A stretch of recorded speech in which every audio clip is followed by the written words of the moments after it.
Consumers are at a heightened risk of falling even deeper into debt because of the latest electricity tariff hike by Eskom. As of the 1st of April, the National Energy Regulator of South Africa granted the power utility a 12% increase for Eskom direct users. The power utility had initially applied for a 32% tariff increase for the 2023-24 financial year and an additional 22.52% in the 2024-25 financial year. This increase comes on the back of yet another petrol price hike that comes into effect at midnight. Debt Rescue, one of the biggest debt counselling companies in South Africa, says the latest increase places an unprecedented strain on over-indebted consumers.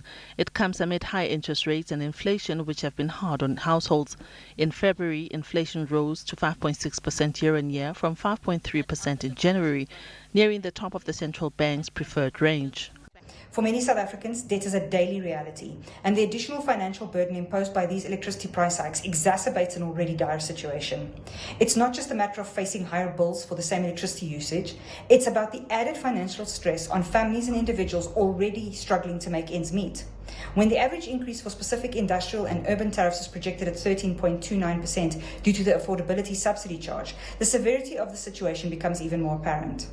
The lack of tariff structural changes for the fiscal year 2024-25 only deepens the crisis for those currently in financial distress. According to the General Industries Workers Union of South Africa, JIWUSA, workers will pay more for electricity, which they'll not be able to use without interruptions due to load shedding. The union calculates that the increase totals 360% in real terms since 2007. This sends in differentials and changes may seem like small change to those who enjoy financial stability, but are worth much more in the life of a worker who earns a minimum wage.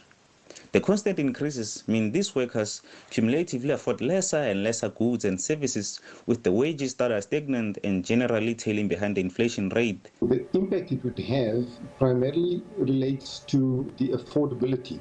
There are a number of their clients and users of electricity who find it more difficult to afford electricity, and there'll probably be a higher degree of bad debts, as can be expected, because it's a fairly steep increase given where inflation currently is.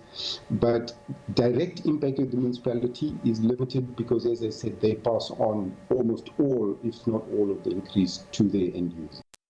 Economist at Liberty, Zandile Makoba, knows that many households are looking at alternatives such as gas and solar where possible. However, she warns that these can be a costly investment for lower-income households and may not be a viable alternative. Makoba says for homeowners that can afford it, it means they're diverting money from other expenditure to be able to accommodate the alternative. Diabo Seto, SABC News, Johannesburg.